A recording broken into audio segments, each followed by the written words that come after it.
Vamos a ver Nuevo Testamento, San Juan capítulo 10, versículo del 10 en adelante. Si algún hermano lo encuentra, le pasa el micrófono a ellos para que me ayuden a leer, para que ellos también participen.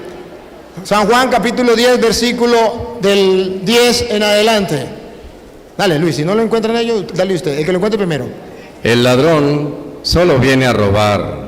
El 11, versículo 11. Yo soy el buen pastor. Aquí está. A ver, repítalo, Luis. Yo soy el buen pastor. ¿Quién es el buen pastor? Jesucristo. ¿Quién es la piedra angular? Jesucristo. Si Jesucristo es el buen pastor, ¿pueden existir otros pastores? No podrían existir ningún otro pastor, porque Él es el buen pastor.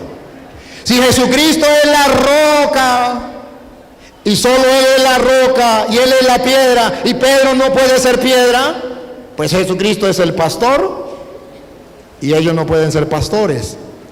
Cristo es la piedra, Pedro no puede ser piedra. Él es el buen pastor. Hay un rebaño. Ahora observan que Jesucristo es el buen pastor. Pero Él es el buen pastor, sin embargo, Él quiere que haya otro pastor que Él encarga, que le da la autoridad. No le va a quitar el puesto a Cristo, pero va a hacer las veces de Cristo. Juan 21:15. Ese pastor se llama Pedro, que Jesucristo va a dejar dentro de la iglesia. Y ustedes verán, Juan 21:15, dale. Cuando terminaron de comer, Jesús dijo a Simón Pedro. A Simón Pedro, dale. Simón, hijo de Juan, ¿me amas más que estos? Ajá. Contestó, sí, Señor, tú sabes que te quiero. Y pongan la lupa. Jesús le dijo, apacienta mis corderos. Está dando la autoridad de ser pastor. Cristo es el buen pastor. ¿Pedro es pastor o no es pastor? Sí. ¿Quién lo nombró? Cristo. ¿Le está quitando el puesto a Cristo? No. En el rebaño de Cristo, en la iglesia de Jesucristo, hay un pastor de carne y hueso. No le quita el puesto a Cristo. Él le da ese poder, esa autoridad, lo reemplaza. Cuando Mateo 16:18, que funda la iglesia, ¿quién es la piedra angular? Cristo. Y si Cristo le dice a Pedro, tú eres Pedro, lo está nombrando piedra. Tú eres Pedro, y sobre esta piedra, el hermano, con el respeto que merece, dijo que Jesucristo enseñó así, hizo el gesto, vean el video, sobre esta piedra, y eso no lo dice la Biblia. Eso no lo dice la Biblia. Y él dijo que la ley de la hermenéutica era que tenía que ser fundamentado en la Biblia. Y esto no lo dice la Biblia. Jesucristo lo dejó como piedra a Pedro. ¿Cómo sabemos que sí Pedro es piedra? Porque cuando Jesucristo llamó a Pedro en Juan 1:42, Pedro no se llamaba Pedro, se llamaba Simón. Y Jesús, como lo nombró pastor, también lo nombró piedra. Y no le quita el puesto ni aquí, ni aquí. Juan 1:42. Y se lo presentó a Jesús. Jesús miró fijamente a Simón. Simón no se llamaba Pedro. Simón se llamaba Simón. Dale. Y le dijo, tú eres Simón, hijo de Juan, pero te llamarás Kefas. ¿Qué quiere decir piedra? ¿Qué quiere decir piedra? Entonces Jesús nombra a Pedro piedra. No le quita el puesto a Cristo. Cristo es la piedra angular.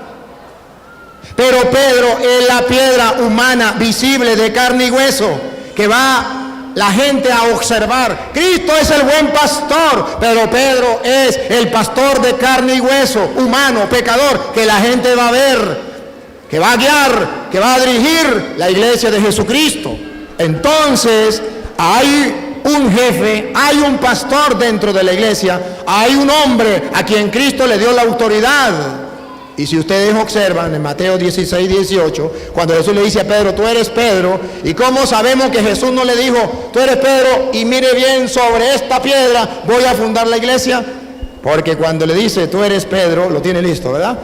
Jesucristo va a dar 4 maneras de decirle a Pedro que tiene autoridad. Una, dale. Y ahora yo te digo, tú eres Pedro, o sea, piedra, y sobre esta piedra edificaré mi iglesia. Vamos a ver si le está dando autoridad a Pedro sobre la iglesia o no. Miremos el contexto, lo que sigue. Vamos a ver si Jesús señaló para acá o señaló para allá. Vamos a ver. Los poderes de la muerte jamás la podrán vencer. La lupa, pongan la lupa para ver para dónde va la mano, si para allá o para acá. Yo te daré. ¿Para dónde está señalando? Te daré. No dice me daré. Te daré.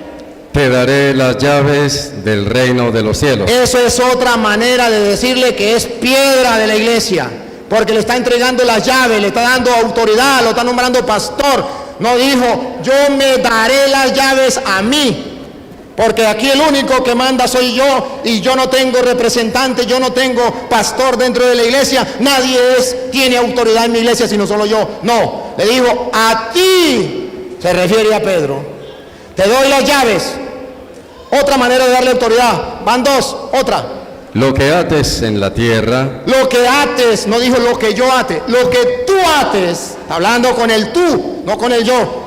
Lo que tú ates, autoridad. Atar es autoridad. Le está dando, le trae. La autoridad que yo tengo, Pedro, te la doy a ti. No dice, me la quedo yo, te la doy a ti. Lo que ates quedará atado.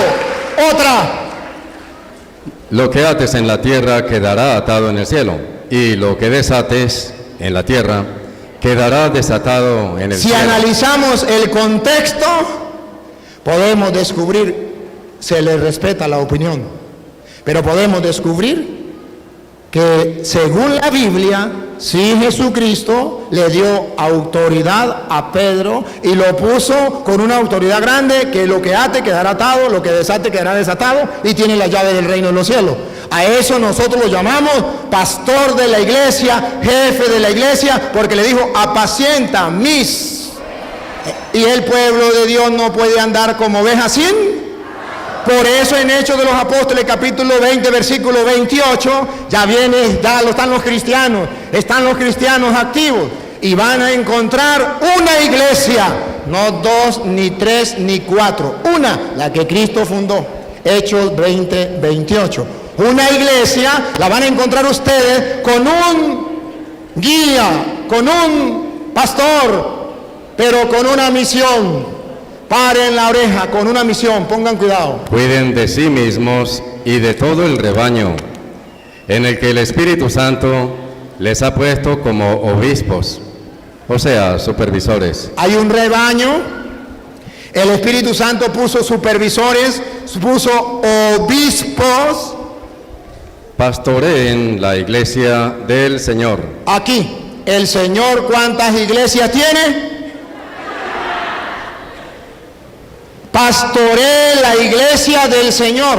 Entonces hay una iglesia, hay un pastor que es Pedro, y hay otros pastores que le ayudan a Pedro.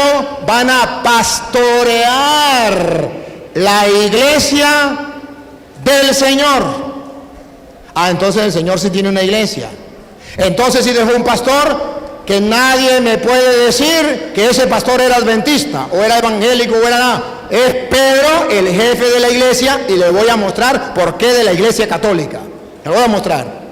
Entonces observen ustedes que aquí deja un pastor. ¿Para qué? ¿Cuál es la tarea? Pongan cuidado. ¿Para qué la va a pastorear?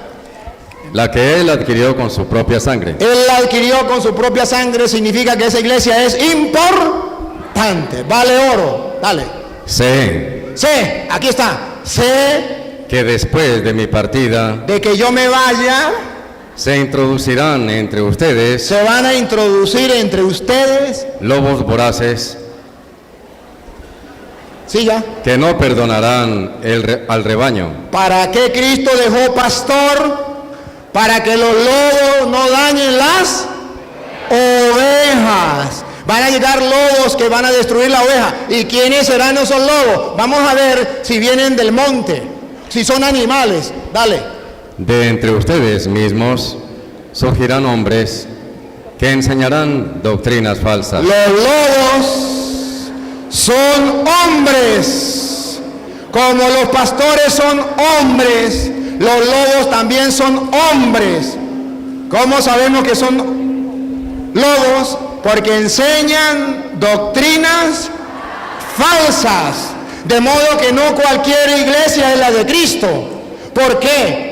Porque una iglesia viene enseñando una cosa, otra viene enseñando otra. La que enseñe doctrina falsa, esos representantes o esos miembros son lobos porque van a enseñar doctrinas falsas. Y para eso son los pastores dentro de la iglesia. Y Cristo dejó a Pedro. ¿Y cómo sabemos que ese Pedro es de la iglesia católica?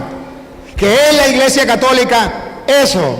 Porque en Lucas capítulo 22 versículo 31, San Lucas 22, 31, lo que ustedes y yo enseñamos sobre el Papa está en la Biblia. Y lo verán distinto a lo que los hermanos separados, con el respeto que ellos merecen, enseñan. Lucas 22, 31. Simón, mira que Satanás ha pedido permiso para sacudirlos a ustedes. Ahí están todos los discípulos con Cristo, todos los apóstoles. Satanás, el que él decía que está acabando la iglesia y ataca a la iglesia, pidió permiso para atacar a la iglesia, para destruir a la iglesia. Dice, Satanás pidió permiso para sacudirlos a ustedes, para atacarlos a ustedes, a todos. Ahí estaban todos los apóstoles. Y observen que es la iglesia católica, porque en la iglesia católica está el único representante que dejó Cristo, que gobierna toda la iglesia, porque es el pastor, la piedra que Cristo dejó para que la viéramos, visible, pecador, pero visible. Y escuche. Pero yo he rogado por ti. Aquí está la primacía de Pedro. Yo he rogado por ti. ¿Por qué no rogó por Juan? ¿Por qué no rogó por Santiago? ¿Por qué no por Mateo? ¿Por qué tenía que ser por Pedro? Padre, perdón. Porque era el Papa, el pastor, el jefe, llámelo como usted quiera. Pero ahí le está nombrando y le dice, yo he rogado por ti. ¿Es un pecador? Sí, es un pecador. Pero Jesús rogó por él. Y pregunto, ¿será que esa oración de Jesús tiene valor o no tiene valor? Yo no puedo decir que esa oración no sirvió para nada. Porque si Jesús rogó por Pedro, esa oración vale. Y los católicos lo creemos. Y eso llamamos infalibilidad. ¿Qué significa infalibilidad? Que Jesucristo oró por él y nosotros creemos que esa oración es válida y no puede fallar porque es Dios. Yo he rogado por ti. Repito, Padre. Satanás ha pedido permiso para sacudirlos a ustedes como el trigo que se limpia. Pero yo he rogado por ti, para que tu fe no se venga abajo. Aquí está el error de los hermanos. Que ellos dicen, es que es un pecador. Observen que Jesús no dijo, yo he rogado por ti para que no peque, para que no sea pecador. No, Jesús no dijo eso. Jesús no dijo que Pedro era impecable. Jesús dijo que Pedro era infalible. Yo he rogado por ti para que no peque. No, Pedro sí peca. Yo he rogado por ti para que tu fe no te falle. Eso se llama infalibilidad. Solo la Iglesia Católica lo tiene. El Papa. Durante los primeros 3 siglos de la historia, la Iglesia entonces se mantuvo pura, no había templos, no había católicos, no había protestantes, etcétera, etcétera, debido a las persecuciones de los romanos en contra de la Iglesia cristiana. Pero al pasar el tiempo comenzaron las tradiciones de hombres ambiciosos y poco a poco se fueron desarrollando ciertas tendencias dentro de la iglesia cristiana que la degeneraron doctrinal, moral y espiritualmente. En el año 312, después de Cristo, el último emperador romano Constantino iba en una batalla que se llamaba la batalla de Bilbaín. Y en esta batalla dice la tradición que vio una cruz en el cielo y que le dijo, por este signo vencerás. Entonces Constantino mandó que todo el imperio romano absorbiera, ¿qué cosa? El cristianismo. Y damas y caballeros, esta fue la peor tragedia de toda la iglesia de Jesucristo. Porque de repente miles de personas se comenzaron a conformar a solamente ser bautizados de chiquitos sin ser responsables ellos e ingresar a la religión católica y por nombre ser católicos de la boca para afuera. Durante todo este tiempo se celebró el concilio de Nicea. En el concilio de Nicea se adoptó por primera vez el credo apostólico. Y millares de personas, repito, comenzaron entonces a bautizarse y a ser recibidas como miembros de la iglesia sin haberse enterado jamás de las condiciones para ser cristiano. Una de las cosas que más me han sorprendido es que cuando me encuentro a personas tan lindas que son católicas y muchas de ellas son bien sinceras, les pregunto, ¿ustedes saben en qué está basado el catolicismo romano? Y el 95% de los católicos no te saben contestar. ¿No es una tragedia? Entonces, ¿por qué eres católico, amigo? Pues verá usted, porque cuando era chiquito me echaron agua, hice la comunión, me confirmaron y tengo la foto del Papa en mi casa. Y le pregunto, ¿y eso te da el pasaporte para entrar al cielo? Es increíble que tantas personas tan sinceras puedan estar tan sinceramente equivocadas porque jamás investigaron los fundamentos de la religión a la que ellos profesan. Del año 200 al año 376 después de Cristo, los emperadores romanos habían ocupado el cargo y el título de Pontifex Maximus. Pontifex Maximus, que significa sumo pontífice del orden babilónico, los emperadores romanos. Después de que el emperador Graciano se negara a encabezar una religión no cristiana, Damaso, que era obispo en aquel tiempo de la iglesia cristiana en Roma, fue nombrado para ocupar el cargo de sumo pontífice o pontífice máximo y lo aceptó en el año 378 después de Jesucristo. De esta manera, todas las funciones y el poder se unió en una persona que le nombraron el sumo sacerdote de la apostasía babilónica con los poderes de un obispo cristiano. Muchas veces me he encontrado con sacerdotes sinceros que están buscando veras a Dios y me dicen, señor Alducin, Pedro fue el primer papa. Y yo les contesto y les digo, esto es absurdo históricamente, eclesiásticamente y etimológicamente. ¿Qué quiere usted decir, señor Alducin? Que si en Pedro hubiera sido el primer papa, ¿quién fue el segundo? Porque, damas y caballeros y hermanos católicos, durante 500 años no hubo tal cosa como papas. Si hubiera sido la idea de la sucesión apostólica, los mismos apóstoles hubieran nombrado a un jefe o un pontífice máximo de la Iglesia Católica. Pero en 500 años, damas y caballeros, en 500 años había dos obispos, el obispo de Constantinopla y el obispo de Alejandría. Y durante 500 años no hubo tal cosa como que todo el poder residiera en una sola persona. Esto fue un invento de hombres que quisieron comenzar a usar el poder y hacer negocio con el cristianismo. En el año 445 al año 500 después de Jesucristo, el obispo de Roma, acuérdense que había dos obispos, fue declarado jefe supremo de la Iglesia Occidental. En el año 502 se le declaró al sumo pontífice romano que él no podía ser juzgado por ningún tribunal terrenal, por ningún gobierno ni por ninguna iglesia. Él era el jefe supremo sin poder equivocarse jamás. En el año 510 se elevó a un hombre a la posición de un dios. En el año 1870 se declara por fin, bajo dogma de fe, en el año 1870, la infalibilidad papal. Esto significa que el Papa diga lo que diga, se considera ex cátedra, o sea, que es la voz de Dios. Y si alguien no acepta lo que el Papa ha dicho, es excomulgado. La palabra excomunión significa ser condenado, sin ir al purgatorio, eternamente en las llamas del infierno. La Iglesia de Roma, vuelvo a repetir, enseña actualmente que Pedro fue el primer papa y que por lo tanto ellos, o sea los papas, le suceden oficialmente. Pero sin embargo, en esta mañana vamos a comenzar con el catolicismo y a ver qué cosa enseña Roma y a ver qué cosa enseña la Biblia. Vean Deuteronomio capítulo 32.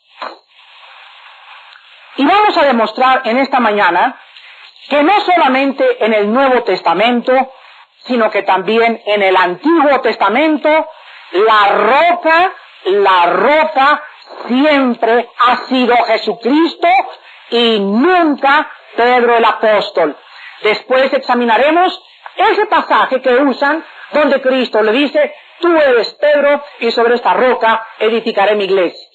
Vamos por orden entonces, y dice en Deuteronomio capítulo 32, versículo 4, Él es la roca. Pedro ni siquiera había nacido, cuya obra es perfecta, porque todos sus caminos son rectitud.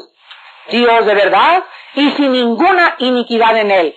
Es justo y es perfecto. Vean ustedes ahora el versículo 18. De la roca que te creó, te olvidaste. Te has olvidado de Dios, tu Creador. Ahora vamos al Nuevo Testamento, en el libro de los Efesios. Efesios capítulo 2, versículo 20. Dice la Biblia, edificados sobre el fundamento de los apóstoles y profetas, siendo la principal piedra del ángulo, ¿quién? Jesucristo mismo. La piedra es Cristo. Ahora, oigamos al propio Pedro. En Primera de Pedro, capítulo 2, ¿qué pensaba Pedro acerca de si él era o no era la roca? Escuchemos de los labios y de la pluma del apóstol Pedro. Primera de Pedro, capítulo 2, del 4 al 7. Pedro escribe y dice, acercándonos a él, ¿qué cosa? Piedra viva, desechada ciertamente por los hombres, mas para Dios escogida y preciosa.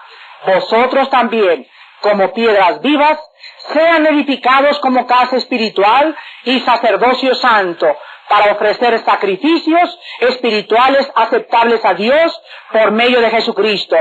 Por lo cual también contiene la Escritura, he aquí pongo en Sión la principal piedra del ángulo, escogida, preciosa, y el que creyere en ella no será avergonzado. Para vosotros, pues, los que creéis, Él es precioso, pero para los que no creen, escuchen, la piedra que los edificadores desecharon ha venido a ser la cabeza del ángulo. Es muy clara entonces la enseñanza en las Sagradas Escrituras acerca de quién es la piedra. Pero viene entonces ese pasaje en Mateo donde Cristo le dice a Pedro, tú eres Petros y sobre esta Petra edificaré mi iglesia.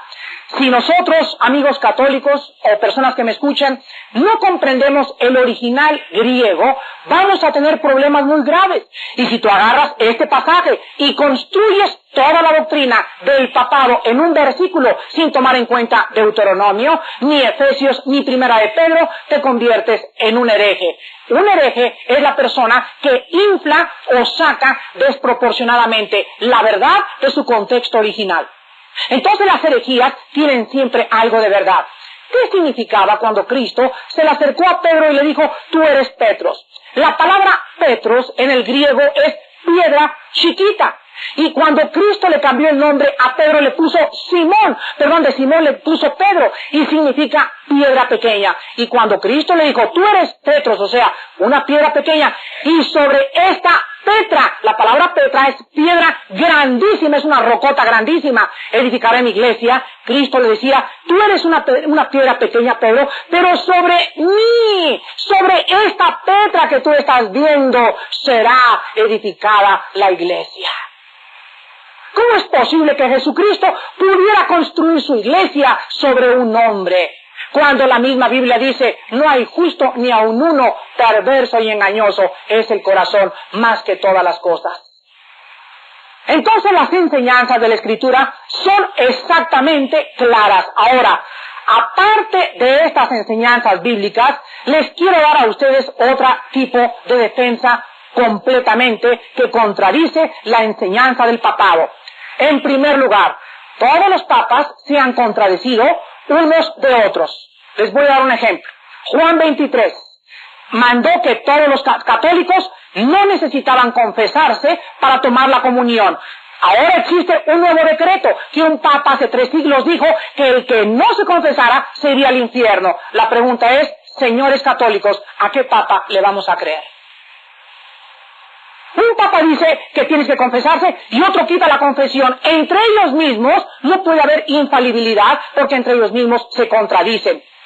Ahora, muchos papas prohibieron, por ejemplo, durante 14 siglos, prohibieron más de 60 papas que si alguien leía la Biblia, lo mataban quemado vivo en la hoguera. Lo mataban en la hoguera. Y ahora otros, como Juan 23 y Pío XII, permitieron la lectura de la Biblia. ¿A quién o cuál de ellos era infalible? Después vemos en segundo lugar que todas las enseñanzas doctrinales, por ejemplo, de los papas, contradicen la Biblia. Por ejemplo, la mención del limbo, que si a un niño no lo bautizan se va al limbo. Señores papas, ¿de dónde sacaron eso? La mención del purgatorio, lo vamos a ver la semana que entra, que si una persona muere en pecado venial, no mortal, venial, y no se confiesa, ni le echan aceite o los santos óleos antes de morirse, se va al purgatorio a purgar sus pecados y estar listo durante 5.000, 10.000 años para poder entrar al cielo. ¿De dónde sacaron esta enseñanza? No aparece ni siquiera en la Biblia la palabra limbo ni purgatorio. En tercer lugar, las misas a los muertos. Cuando una persona se muere, hacen misas que se llaman gregorianas. Señores, ¿de dónde sacaron este invento? ¿Ustedes creen que una persona que haya sido mala y que haya sido un asesino, cuando después de muerto la familia tiene dinero para pagarle las misas gregorianas, las misas lo van a sacar del infierno?